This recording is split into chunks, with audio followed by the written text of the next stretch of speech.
जय हिंद साथियों, नमस्कार। स्वागत है आपका अपने परिवार में। कैसे हैं आप सभी? तो काल क्लास को नहीं हुई, बुखार हो रखी ही, और आज भी थोड़ा गलो तो खराब है। फिर भी एक दो क्लास तो मैं लेऊंगा, चाहे कुछ भी हो जाए, लेकिन क्लास तो लेनी पड़ेगी भाई। पीसा दीड़ा है थारा। क्लास नहीं लेंगा तो थे माने फोन कर कर गए परेशान कर दोगा। इन वास्ते में डर तो क्लास ले ही लूं थार सुमन, डर लागे से, है नहीं भाई? हाँ, बात करेंगे अपने जयपुर प्रजामंडल के बारे में। नमस्कार देवी और सज्जनों, कैसे हैं आप सभी? Good morning. तो आप आज बात करांगा कि के बारे में जयपुर प्रजामंडल के बारे में। जयपुर प्रजामंडल में जन जागृति का कार्य किसने किया था? अर्जुन लाल सेठी ने किया था। अर्जुन लाल सेठी के बारे में हम पढ़ चुके हैं। अब हम बात करते हैं जयपुर प्रजामंडल। जयपुर प्रजामंडल का गठन हुआ मई 1931 ईस्वी को। जयपुर प्रजामंडल राजस्थान का प्रथम प्रजामंडल था। यह राजस्थान का प्रथम प्रजामंडल था। लेकिन क्या हुआ, जनता का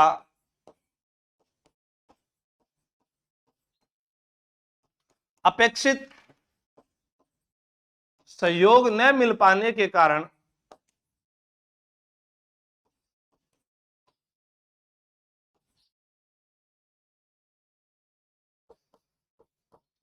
जनता का अपेक्षित सहयोग न मिल पाने के कारण यह प्रजामंडल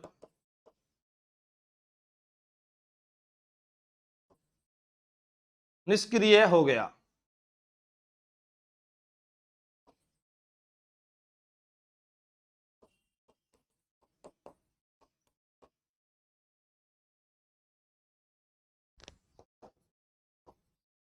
उन्नीस सौ 37 ईस्वी में जमनालाल बजाज के प्रयासों से जयपुर प्रजामंडल का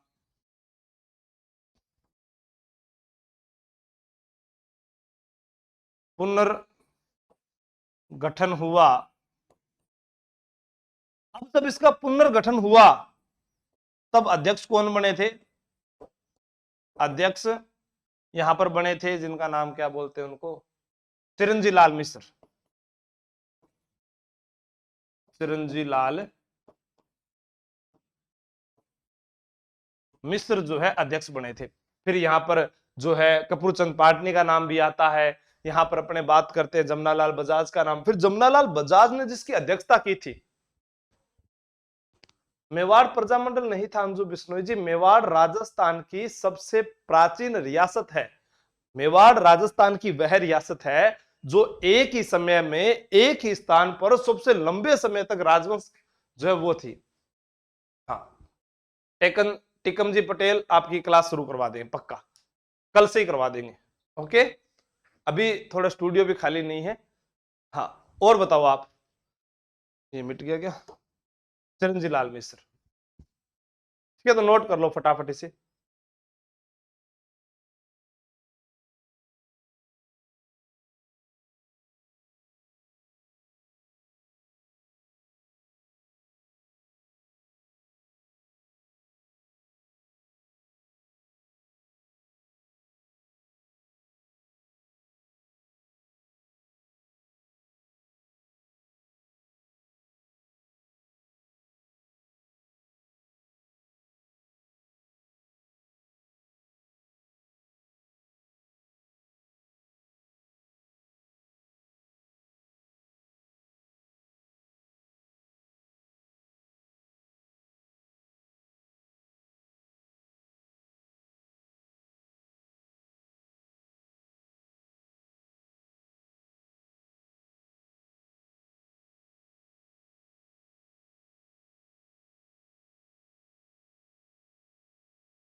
जमुना लाल बजाज ने, एक इंपॉर्टेंट प्रश्न पूछा जाता है, नोट लगा के लिखना, ये एग्जाम में कई बार आपने देखा होगा, फर्स्ट ग्रेड सेकंड ग्रेड में बार बार पूछा गया कि जमुना लाल बजाज ने 1925 ईस्वी में चरखा संघ की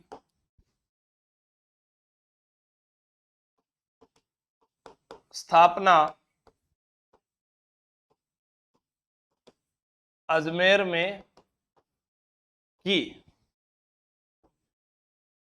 जिसे 1927 ईस्वी में जयपुर स्थानांतरित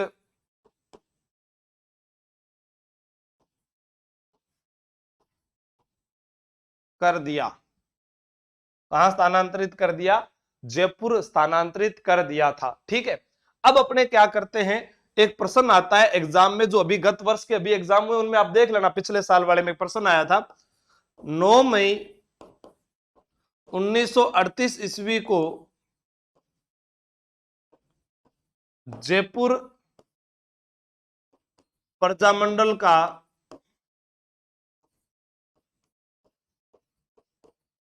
प्रथम अधिवेशन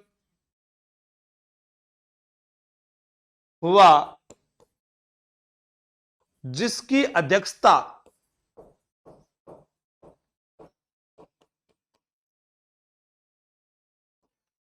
जमुना लाल बजाज ने की। अब क्या है कि जब यह प्रथम अधिवेशन हुआ तो इसे 1938 ईस्वी में गैर कानूनी घोषित कर दिया। इसके बाद में क्या होता है, 1939 में जयपुर प्रजामंडल का एक अस्थायी अध्यक्ष बनाया जाएगा, जिसका नाम था गुलाबचंद कासलीवाल। लेकिन आपका प्रश्न यह भी सही है कि कस्तूरबा गांधी ने भाग लिया था क्या? बिल्कुल लिया था भाई, हाँ ठीक है, बिल्कुल सही है। लिखो यहां पर, इस अधिवेशन में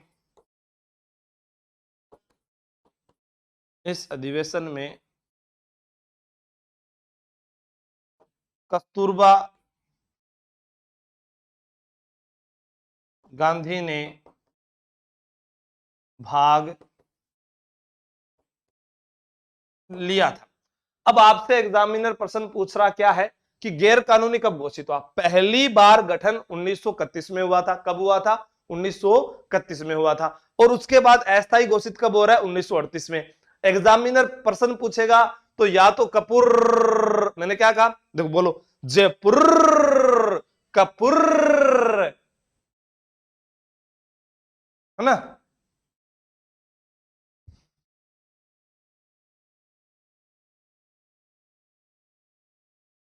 1938 ईस्वी में जयपुर प्रजामंडल को गैर कानूनी घोषित कर दिया गया।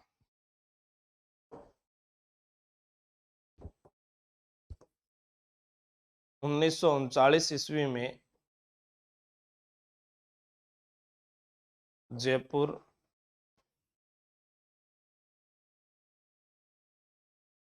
प्रजामंडल का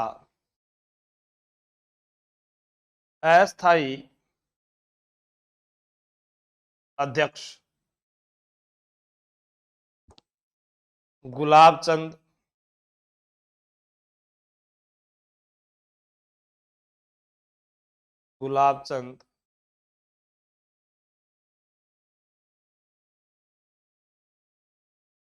कासलीवाल। कौन है? गुलाबचंद कासलीवाल। चरखा संघ वाली बात कैसे समझ में नहीं आई अंजू बिश्नोई जी? चरखा संघ जो है, ये नोट लगाकर एक्स्ट्रा बात लिखाई है मैंने आप लोगों को। अजमेर में स्थापना की थी। ठीक है, हाँ। गुलाबचंद कटारिया नहीं था चूरू जाट, गुलाबचंद कटारिया अभी वर्तमान में है। हाँ,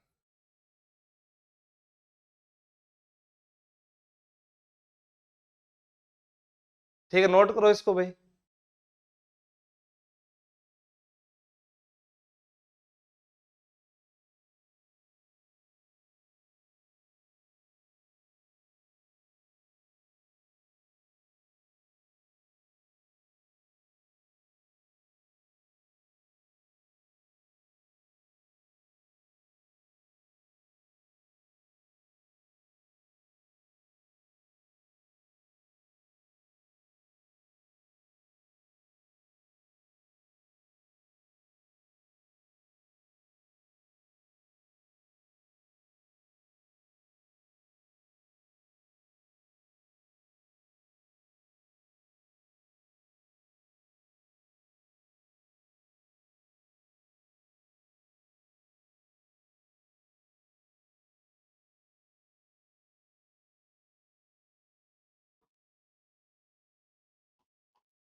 जयपुर प्रजामंडल के अवैध घोषित होने पर, अवैध घोषित होने पर इसका मुख्यालय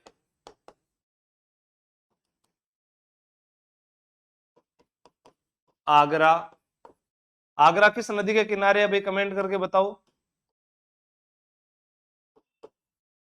आगरा शहर किसने बना बसाया था, ये भी बताओ, बताया हुआ है मेरा।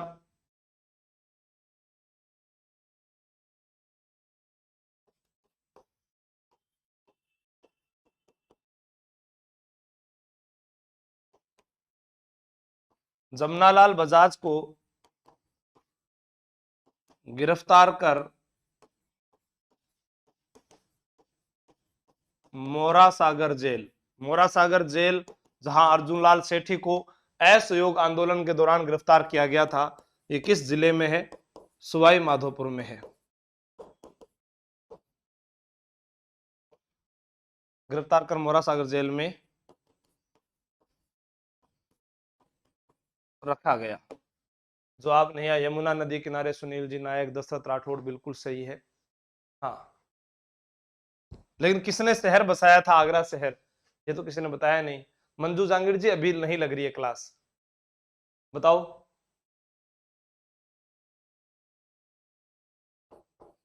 1939 ईस्वी में जयपुर प्रजामंडल में महिला सत्याग्रही का नेतृत्व दुर्गावती शर्मा ने किया था।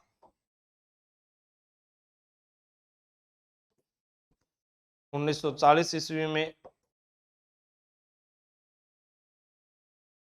जयपुर प्रजामंडल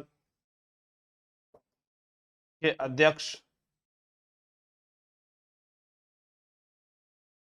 हीरालाल शास्त्री बने। 2 अप्रैल 1940 को अवैध घोषित था, उसको वापस पंजीकृत किया गया था। सुल्तान सिकंदर दशरथ राठौड़, गुड। तो एक बार आपसे पूछा जाए कि अवैध कब घोषित, देखो गठन कब हुआ 1931 में, अवैध कब घोषित हुआ 1938 में, वापिस पंजीकृत कब हुआ 2 अप्रैल 1940 को। अस्थायी था तो मुख्यालय कहां बनाया गया इसका, वहां पर आगरा उत्तर प्रदेश में। अस्थायी अध्यक्ष कौन थे, गुलाबचंद कासलीवाल, ये आपको याद रखना है, नोट कर लीजिए।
लिखो अब लिखेंगे अपने कि 2 अप्रैल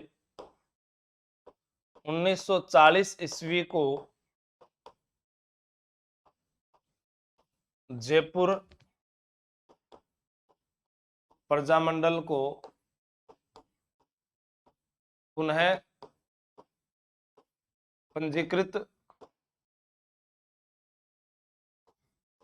किया गया। अब यहां पर हीरालाल शास्त्री ने बागडोर संभाल ली थी, तो हीरालाल शास्त्री के निर्देशन में चलने लगे। तो हीरालाल शास्त्री ने कहा, हीरालाल शास्त्री के निर्देशन में, एक बार लिख लो, लास्ट में याद करवा दूंगा, जयपुर हितकारिणी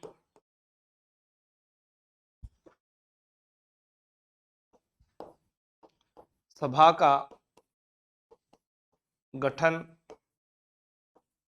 किया गया, जिसके अध्यक्ष बालचंद शास्त्री बने। बालचंद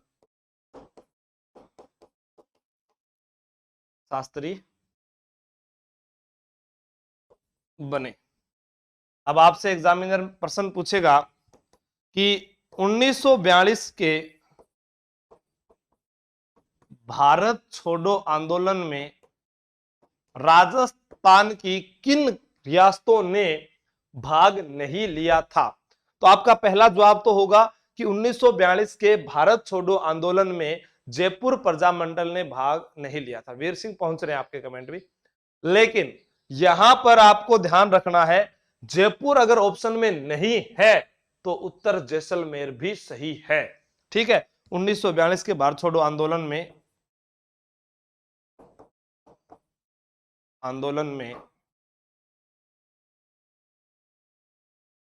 जयपुर प्रजामंडल ने भाग नहीं लिया था। नोट लगा के ये लिख देता हूं मैं, जैसलमेर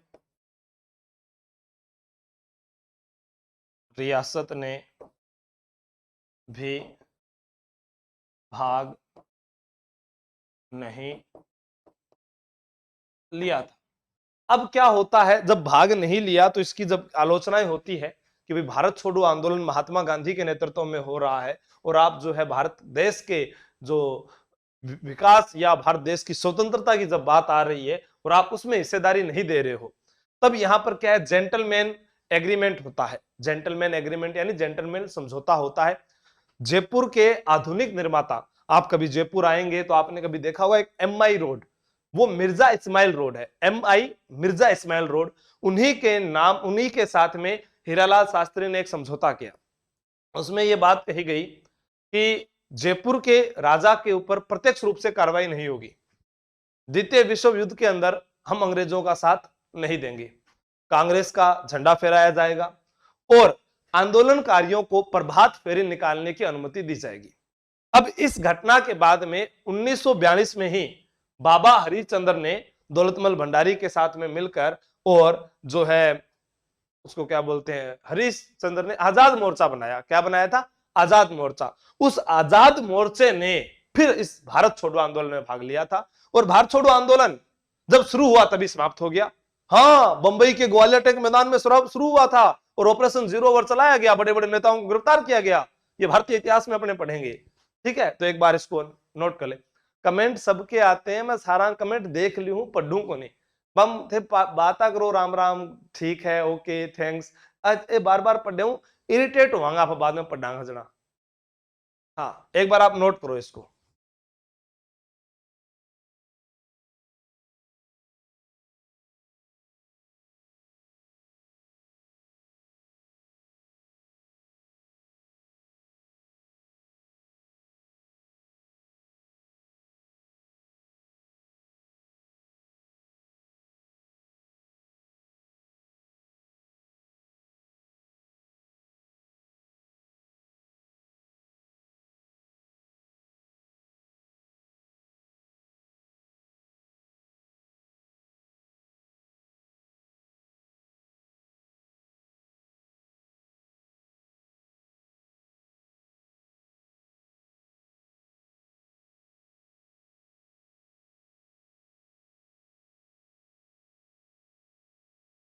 वो भी एक खेल है? मेरा कमेंट है संजू भट्ट जी थारा भी आ रहे हैं। प्रियंका प्रिया शर्मा जी आज तो थे क्यूट लग रहे हो आप। ओह ओह माय गॉड, आप बात की बतानी कोनी। हाँ नजर लाग जाएगी। लिखो 1942 ईस्वी में जेंटलमैन एग्रीमेंट, ठीक है, जेंटलमैन एग्रीमेंट, ठीक है, जेंटलमैन समझौता जिसको बोलते हैं अपने, ये हुआ किस किस के मध्य हुआ था? हीरालाल शास्त्री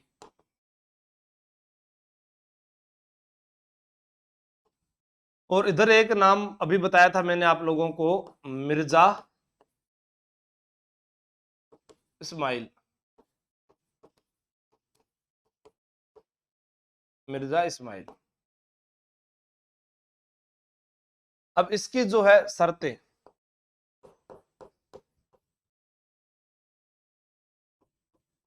शर्तें क्या है? पहली शर्त तो यही है कि जयपुर में उत्तरदायी शासन की मांग। भाई हमारा जो प्रजामंडल पढ़ने का मुख्य उद्देश्य क्या है बताओ? करवा दें करमवीर जी, ठीक है। आप ये बताओ कि जयपुर में उत्तरदायी शासन की मांग जो थी, इसी मांग के कारण तो प्रजामंडल का गठन हुआ है। अब अभी एक गत एग्जाम में पूछा गया, जैसे सर्वहितकारिणी सभा का गठन कहां हुआ? चूरू में हुआ था 1907 में। बिल्कुल अंजू बिश्नोई जी सही है। लेकिन ऐसा ही एक प्रश्न पूछा गया, नागरी प्रचारणी सभा का गठन कहां हुआ? मारवाड़ हितकारिणी सभा का गठन किसने किया? तो ये प्रश्न जो लास्ट में जब संस्थाएं पढ़ेंगे अपने, जब सभा एवं संस्थाएं पढ़ेंगे, पत्रिकाएं पढ़ेंगे, उसके अंदर एक साथ डिटेल में मैं आपको बता दूंगा, ठीक है। अब इसके अंदर एग्रीमेंट में पहली बात तो थी कि जयपुर में उत्तरदायी शासन की मांग की जाए। दूसरा, आंदोलनकारी जो थे उनको प्रभात फेरी निकालने की अनुमति दी जाए। आंदोलनकारियों को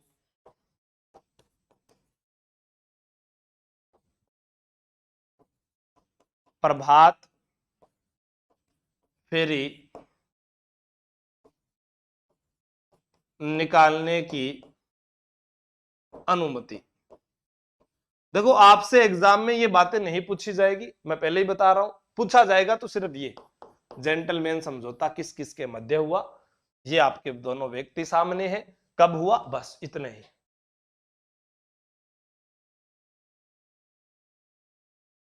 जयपुर महाराजा पर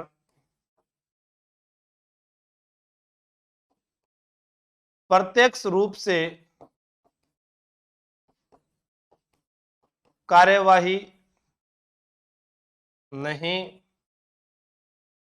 की जाएगी। जयपुर महाराजा पर प्रत्यक्ष रूप कोई कार्यवाही को नहीं करी जाए।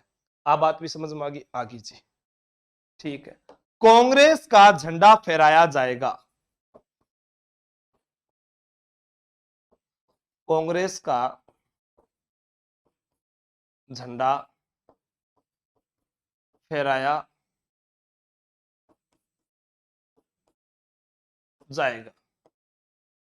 और अंतिम बात, हम अंग्रेजों का साथ नहीं देंगे, जो हो जाए जो कर लेना। द्वितीय विश्व युद्ध में भाई और बहनों, हम अंग्रेजों का साथ नहीं देंगे। हाँ, लेकिन भगत बनो, अंधभक्त मत बनो। प्रिय शर्मा छोरो है छोरी है, अब कौन लाग रहे हो।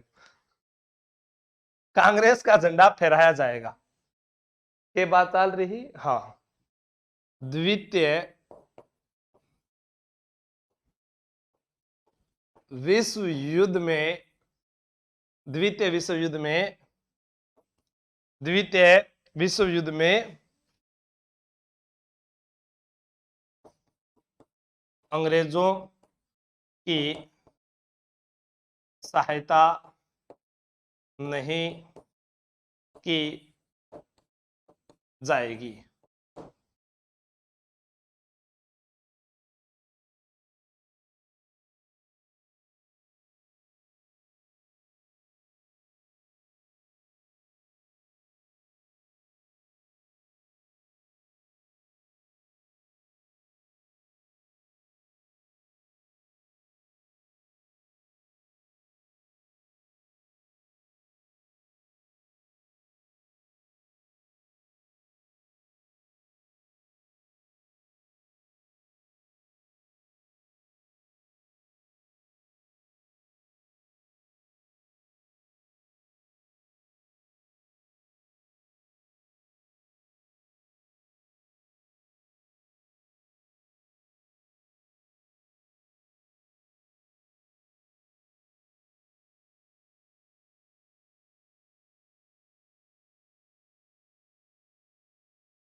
अब क्या होता है, 1942 ईस्वी में आजाद मोर्चा बनाया गया।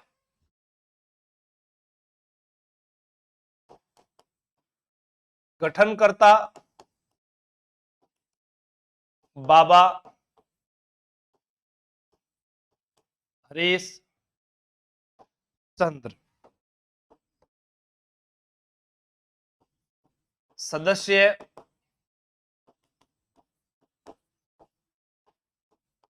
रामकरण जोशी, दौलतमल भंडारी।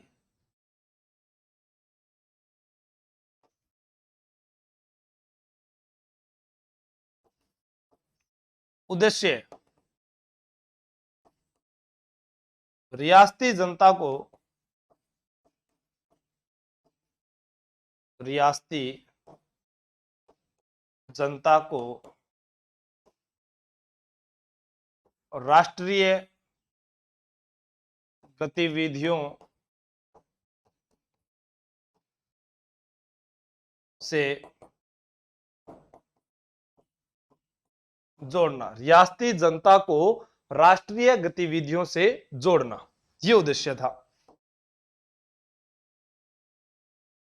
फिर इसके अलावा अपने बात करते हैं यहां पर एक चीज और, इस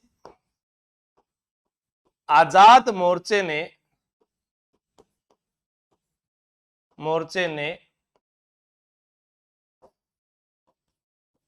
भारत छोड़ो आंदोलन में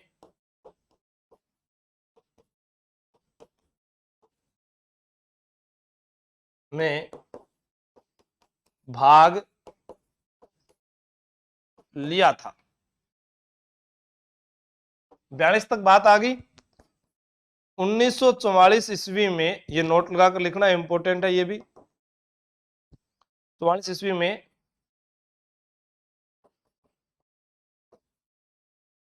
जयपुर प्रजामंडल की अध्यक्ष जानकी देवी बजाज बनी।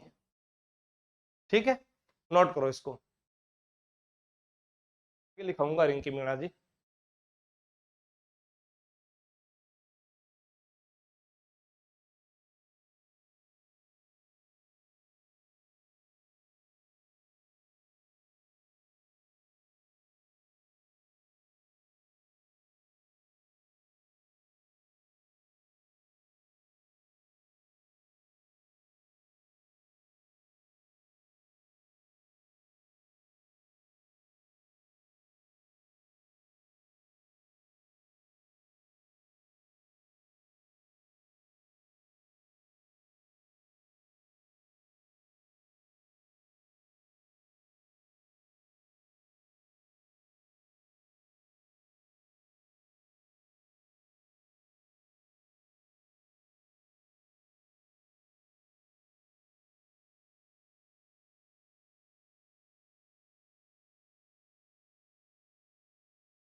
रियासती जनता के बाद क्या लिखा है?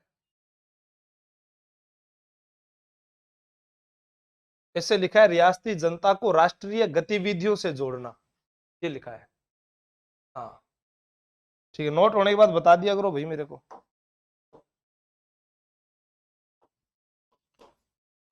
31 दिसंबर 1945 ईस्वी को देसी राज्य लोक परिषद का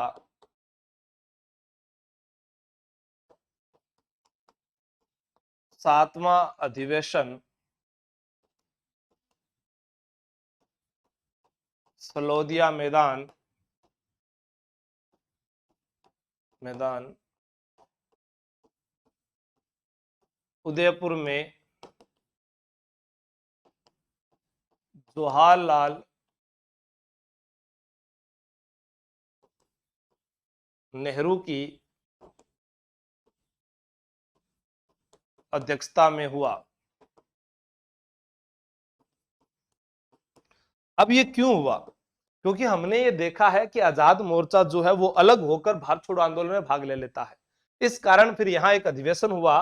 तो जवाहरलाल नेहरू के प्रयासों से 1945 ईस्वी में जवाहरलाल नेहरू के प्रयासों से आजाद मोर्चे को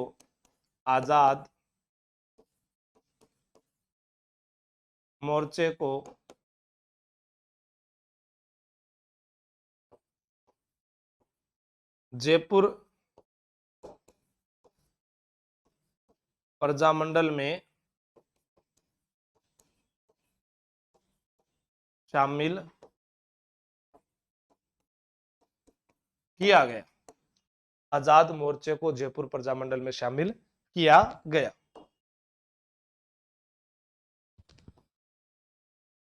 उन्नीस सौ 46 ईस्वी में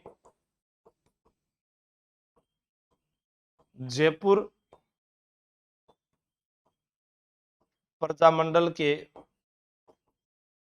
अध्यक्ष देवी शंकर तिवारी को राज्य मंत्रिमंडल में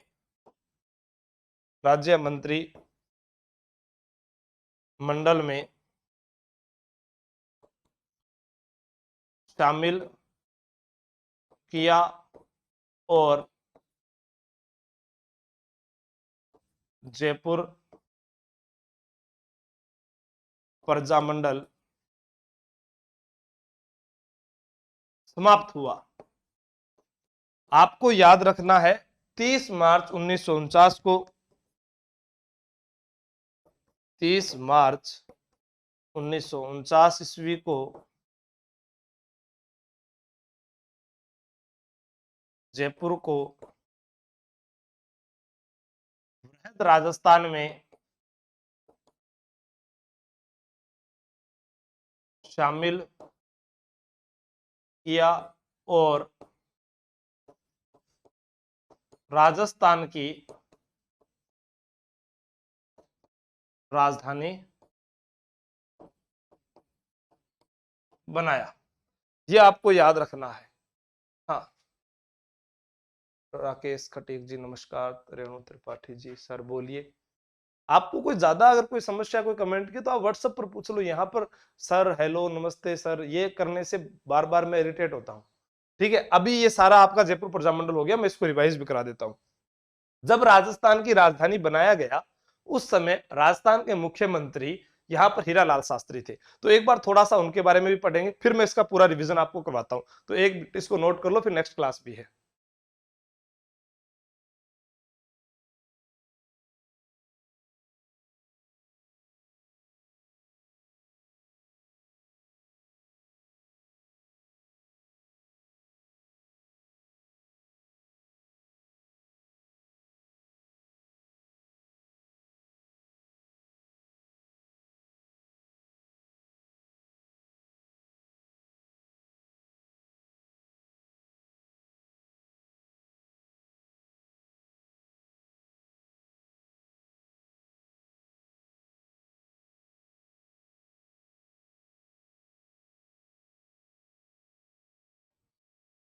अब हमारे पास में एक नाम है हीरालाल शास्त्री। हीरालाल, थोड़ा इधर से लिख देता हूं, पूरा इनके बारे में जीवन परिचय आ जाएगा। हीरालाल शास्त्री से आपसे एग्जाम में प्रश्न क्या क्या पूछे जा सकते हैं आप यहां पर देखेंगे। जन्म, जोबनेर, जयपुर। हीरालाल शास्त्री का जन्म कहां पर हुआ था? जोबनेर जयपुर में हुआ था 1899 ईस्वी में। कब हुआ था? 1899 99 ईस्वी में।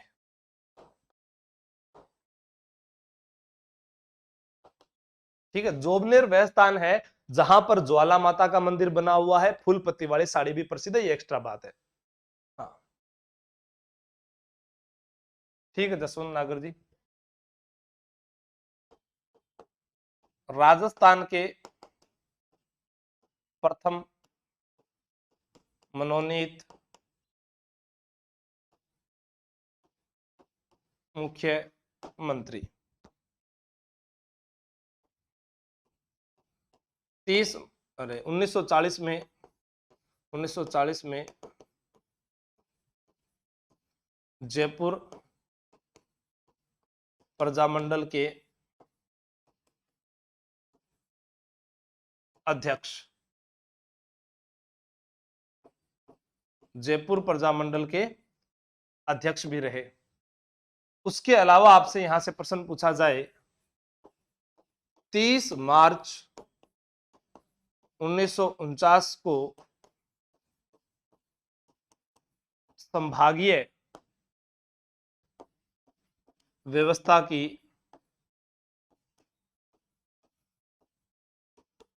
शुरुआत की भी, संभागीय व्यवस्था की शुरुआत इन्होंने की थी। इनका एक गीत पूछा गया एग्जाम में, गीत प्रलय प्रतिज्ञा नमो नमः, इनकी एक पुस्तक पूछी गई, पुस्तक प्रत्यक्ष जीवन शास्त्र, प्रत्यक्ष जीवन शास्त्र।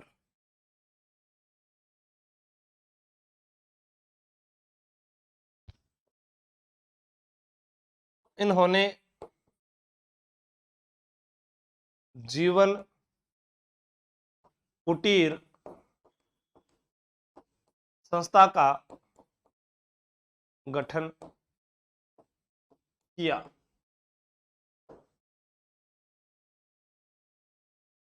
इनकी पत्नी रत्ना शास्त्री ने निवाई टोंक में शांताबाई कुटीर संस्था का गठन किया, जिसे वनस्थली विद्यापीठ, वर्तमान तो डीम्ड विश्वविद्यालय है ये, डीम्ड विश्वविद्यालय, वनस्थली विद्यापीठ कहते हैं। हमारे पास में यहां एग्जाम में प्रश्न पूछा क्या गया, हीरालाल शास्त्री के बारे में। क्या पूछा जाएगा, जन्म कब हुआ था, जोबनेर जयपुर में। हाँ ठीक है, नोट कर लेते हो तो साथ साथ बता दिया करो मुझे, फिर अपने को समय कम लगेगा। हीरालाल शास्त्री 1899 ईस्वी में जन्म हुए, राजस्थान के प्रथम मनोनीत मुख्यमंत्री हैं, जयपुर प्रजामंडल के अध्यक्ष रहे हैं। 30 मार्च 1949 को संभागीय व्यवस्था की शुरुआत की। गीत, पुस्तक और संस्था, ये तीनों में से एग्जाम में बार बार प्रश्न आता है। ठीक है, तो आप इसको नोट कीजिएगा।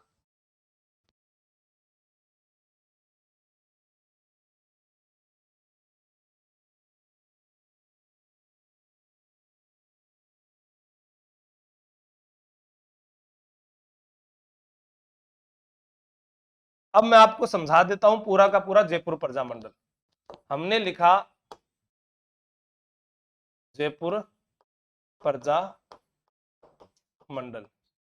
ठीक है, आपको क्या लिखना है, सबसे पहले जयपुर प्रजामंडल में 1931, फिर 1936, 37, फिर 1938, 1939, 1940, 1942, 1945, 1946। बस आप इस प्रकार से तारीख याद कर लो, जयपुर प्रजामंडल याद हो गया। कैसे याद हुआ अभी आपके सामने है। सबसे पहले गठन हुआ तो जयपुर का पुर, ठीक है। यहां पर क्या हुआ था,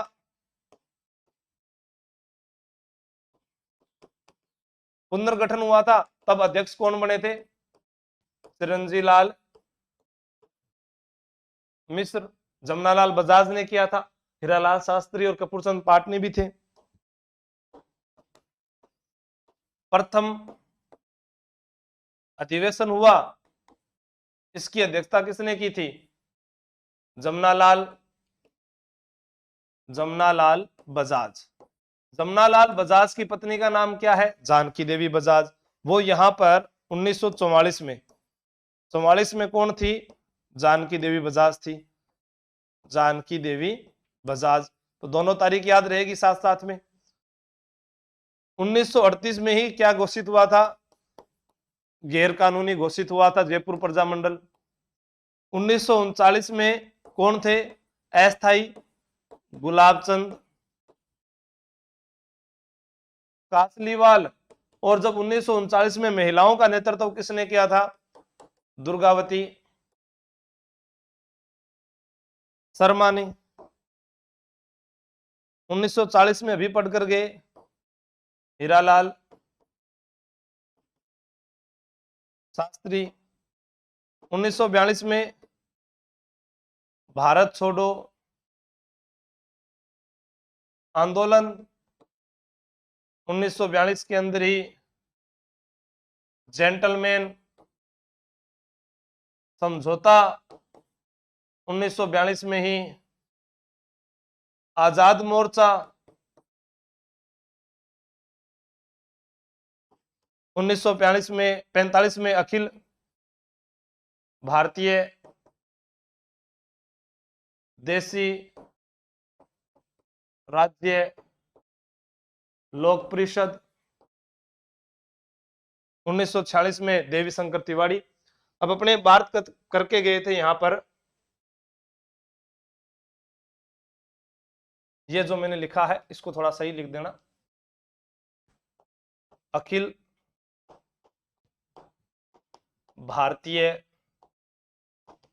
देसी राज्य लोक परिषद का 7वां अधिवेशन। अखिल भारतीय देसी राज्य लोक परिषद का गठन 1927 में बहादुर रामचंद्र राव के द्वारा बंबई में किया गया था, ठीक है। इसके बारे में अपने संस्थाओं में पूर्ण रूप से इसकी बात करेंगे। ये पूरी की पूरी बातें मैंने आपको लिखवाई है, हाँ ठीक है। जो मुख्य मुख्य बातें थी वो सारी मैंने आपको बताई है। जयपुर प्रजामंडल के अंदर बहुत ज्यादा जानकारी मैंने आपको देने की कोशिश की है, ताकि किसी भी एग्जाम में आपको एक फीस के बाद दोबारा कभी भी लाइफ में पैसे ना लगाना पड़े। मेरा हमेशा यही उद्देश्य रहा है कि अगर आपने जीवन में एक बार विश्वास करके पैसे लगाए हैं तो मैं पूर्णतः, अगर मैं क्लास ले रहा हूं तो मैं उसका पूरा निचोड़ आपको करवाने की कोशिश करूंगा। जय हिंद, मिलते हैं नेक्स्ट कल्चर की क्लास में। Thank you.